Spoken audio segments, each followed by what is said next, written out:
നമസ്കാരം. ഇവിടെ തന്നിരിക്കുന്നത് test your knowledge and comprehension of English through reading.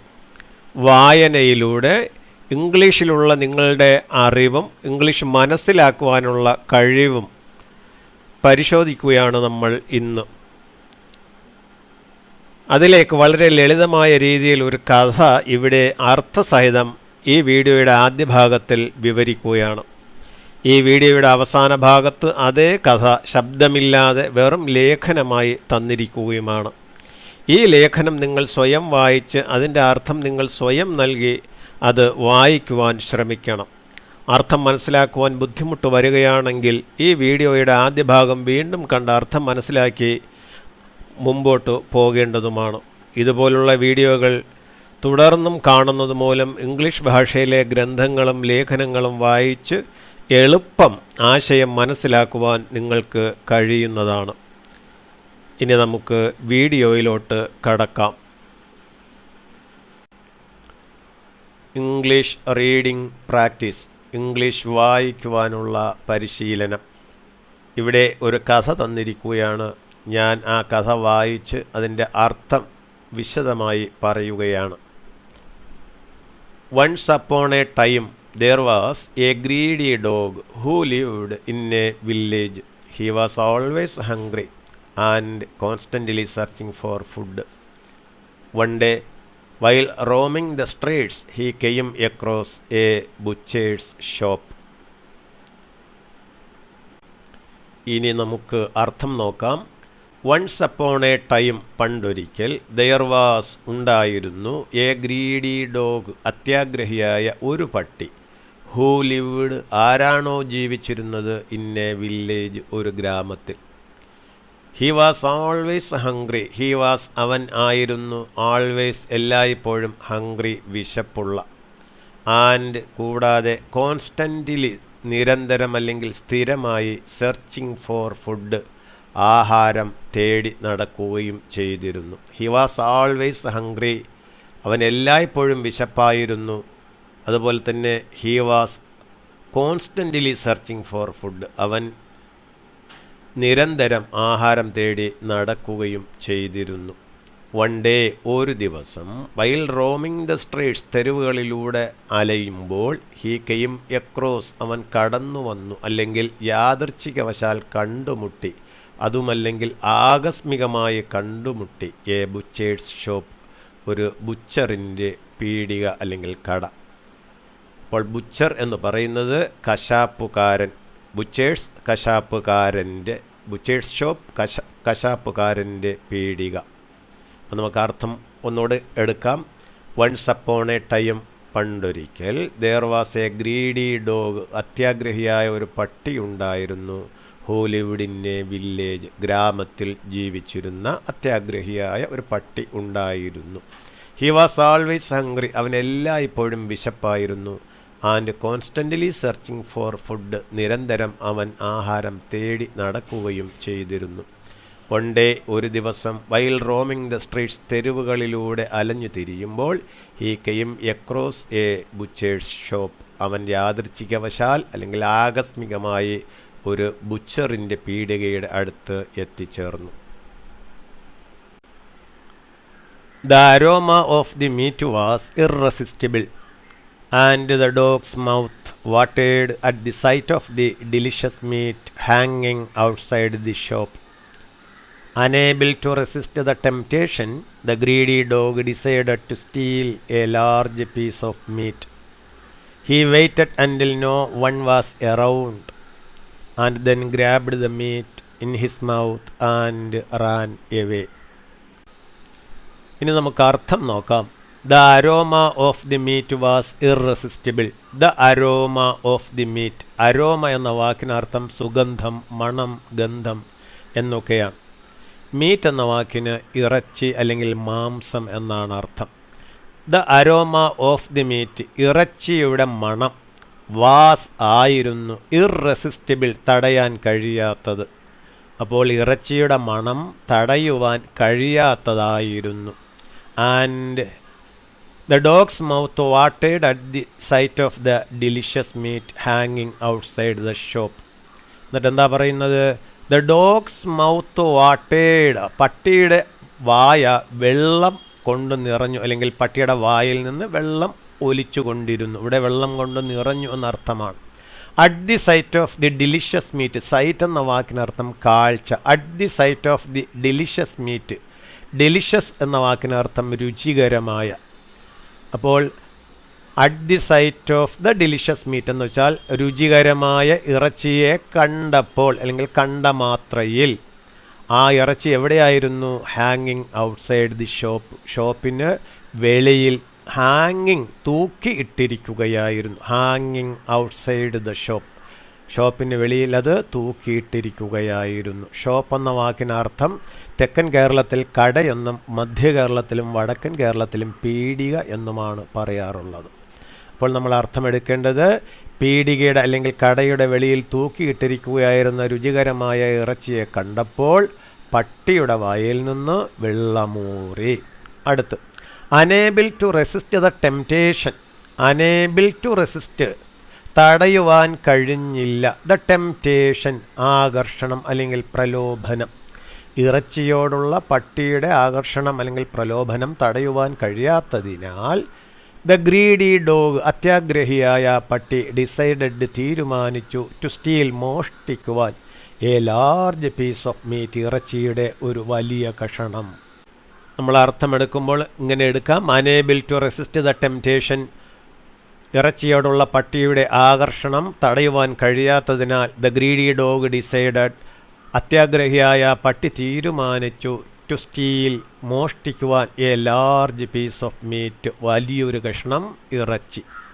അടുത്ത് he waited until no one was around. He waited, അവൻ കാത്തു നിന്നു, അൻറ്റിൽ അതുവരെ, ഏതുവരെ എന്നത് പിന്നീട് പറയുന്നു. നോ വൺ വാസ് എറൗണ്ട്, ചുറ്റിലും ആരുമില്ല എന്നുറപ്പ് വരുത്തുന്നത് വരെ. അപ്പോൾ അൻറ്റിൽ എന്ന വാക്കിന് അതുവരെ, ഏതെങ്കിലും ഒരു കാര്യം നടക്കുന്നത് വരെ, അതാണ് അതിൻ്റെ അർത്ഥം. He waited until no one was around, ചുറ്റിലും ആരുമില്ല എന്ന് ഉറപ്പ് വരുത്തുന്നത് വരെ അവൻ കാത്തുനിന്നു. ആൻഡ് ദെൻ, എന്നിട്ട്, ദെൻ എന്ന വാക്കിന് അപ്പോൾ എന്നും പിന്നീട് എന്നുമാണ് അർത്ഥം. ഇവിടെ പിന്നീട് എന്നർത്ഥമാണ് വരുന്നത്. Then grabbed the meat in his mouth, എന്നിട്ട് അവനായ ഇറച്ചി അവൻ്റെ വായ്ക്കുള്ളിൽ തട്ടിയെടുത്തു. ഗ്രാബ്ഡ്, തട്ടിയെടുത്തു. ആൻഡ് റാൻ അവേ, എന്നിട്ട് ഓടിപ്പോയി. അപ്പോൾ അർത്ഥം മനസ്സിലായി കാണുമെന്ന് വിചാരിക്കുന്നു. വേണമെങ്കിൽ ഒന്നുകൂടി വിശദീകരിക്കാം. The aroma of the meet was irresistible, ഇറച്ചിയുടെ മണം തടയുവാൻ കഴിയാത്തതായിരുന്നു. And the dogs mouth വാട്ടേഡ് at the sight of the delicious meet ഹാങ്ങിങ് ഔട്ട്സൈഡ് ദ ഷോപ്പ്. അതുകൊണ്ട് ദ ഡോഗ്സ് മൗത്ത് വാട്ടേഡ്, പട്ടിയുടെ വായ വെള്ളം കൊണ്ട് നിറഞ്ഞു. At the sight of the delicious meet, രുചികരമായ ഇറച്ചിയെ കണ്ട മാത്രയിൽ. ആ ഇറച്ചി ഹാങ്ങിങ് ഔട്ട്സൈഡ് ദ ഷോപ്പ്, പീടികയുടെ പുറത്ത് കെട്ടി തൂക്കിയിട്ടിരിക്കുകയായിരുന്നു.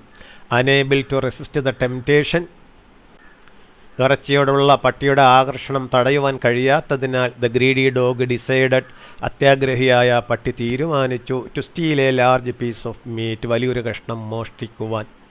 He waited until no one was around, ചുറ്റിലും ആരുമില്ല എന്ന് ഉറപ്പാവും വരെ, അല്ലെങ്കിൽ ഉറപ്പ് വരുത്തുന്നത് വരെ അവൻ കാത്തുനിന്നു. And then grabbed the meat, എന്നിട്ടവൻ ഇറച്ചിയെ തട്ടിയെടുത്തു. ഇൻ ഹിസ് മൗത്ത്, അവൻ്റെ വായ്ക്കുള്ളിൽ. ആൻഡ് റാൻ അവേ, എന്നിട്ട് ഓടിപ്പോയി.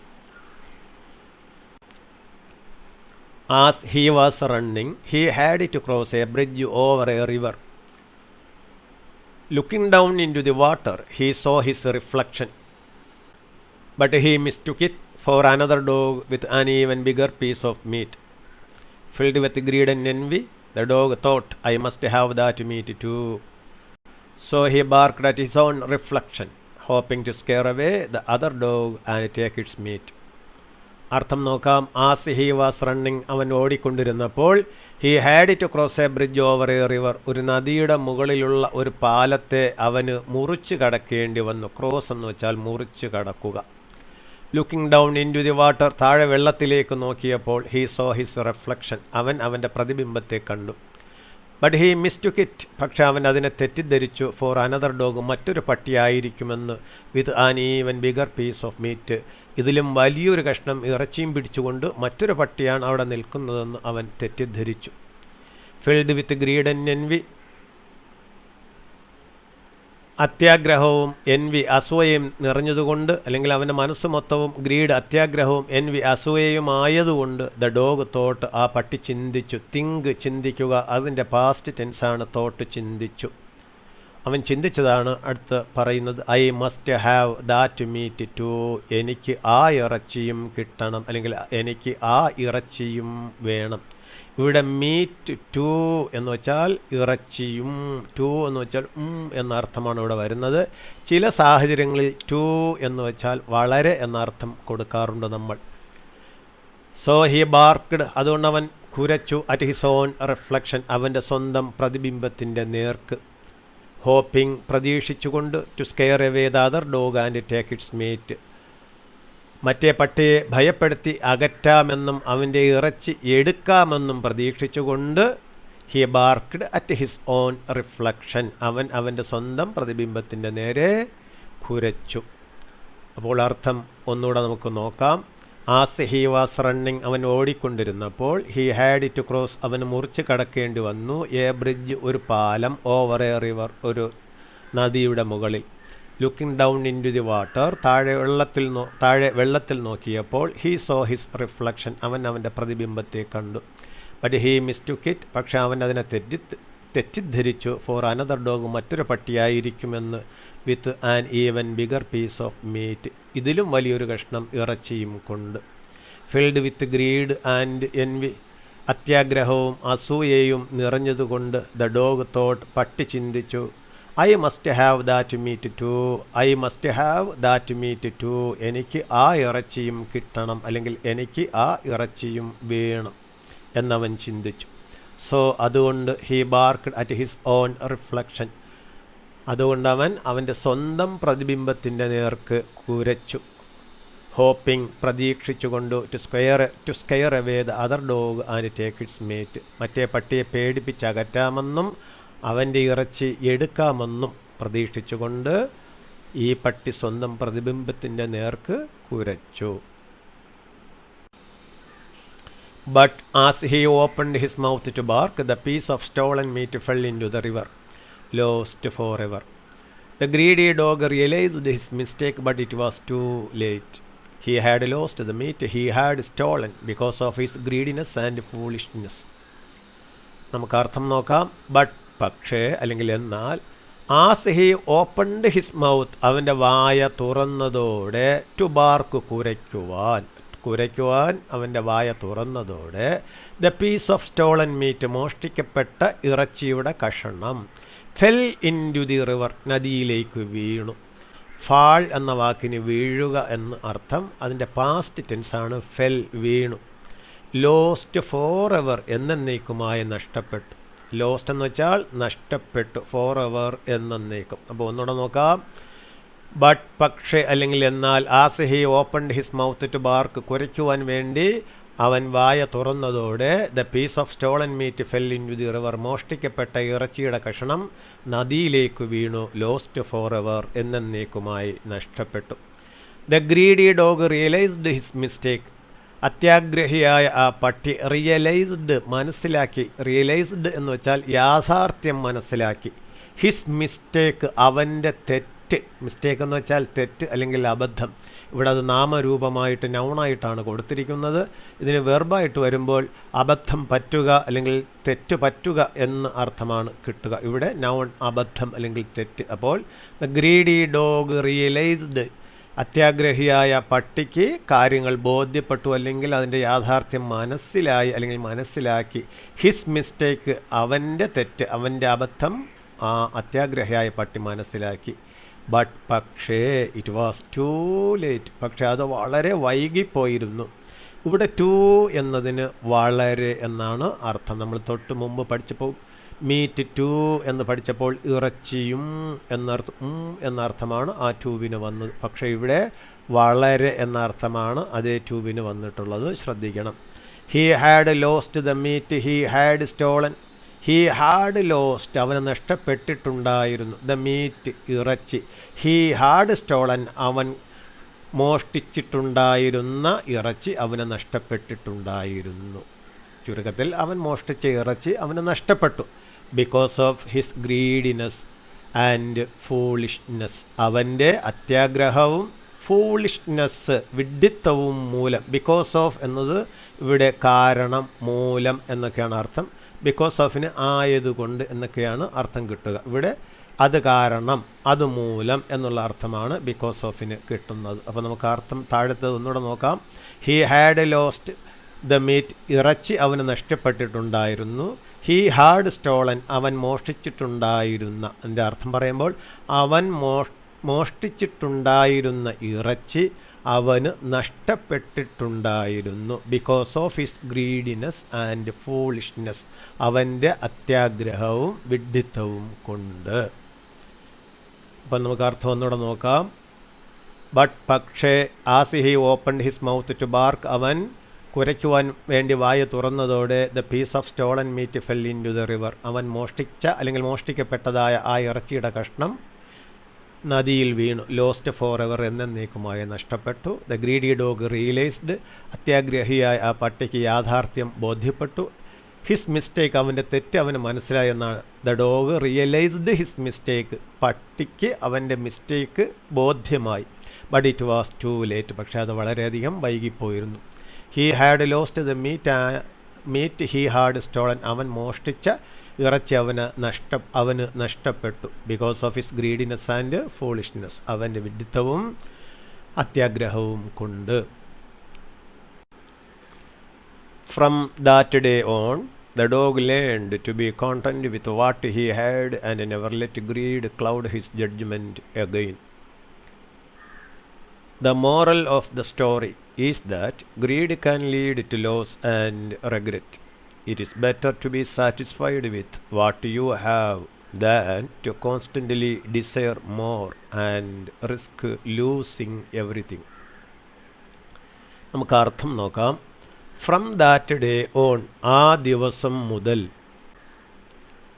ദ ഡോഗ് ലേൺഡ്, പട്ടി പഠിച്ചു. ടു ബി കോണ്ടൻറ്റ്, സംതൃപ്തിയോടെ ജീവിക്കുവാൻ. കോണ്ടൻറ്റ് എന്ന വാക്കിന് ഉള്ളടക്കം, നമ്മൾ കണ്ടൻറ്റ് എന്ന് പറയുന്നത് ശരിക്കുള്ള ഉച്ചാരണം കണ്ടൻറ്റ്. ആ കണ്ടൻറ്റ് എന്ന് പറയുന്നത് സംതൃപ്തിയുള്ള, സാറ്റിസ്ഫൈഡ് എന്ന ഇംഗ്ലീഷ് വാക്കിന് തുല്യമാകും. അപ്പോൾ ടു ബി സാറ്റിസ്ഫൈഡ് എന്ന് വെച്ചാൽ സംതൃപ്തിയോടെ ഇരിക്കുവാൻ. To be content with what he had, അവൻ്റെ കൈവശം എന്തുണ്ടോ അത് ഉപയോഗിച്ചുകൊണ്ട്, എന്ന് വെച്ചാൽ നമ്മുടെ കയ്യിൽ എന്തുണ്ടോ അത് ഉപയോഗിച്ചുകൊണ്ട് ജീവിക്കുവാൻ, സംതൃപ്തിയോടെ ജീവിക്കുവാൻ ആ പട്ടി പഠിച്ചു.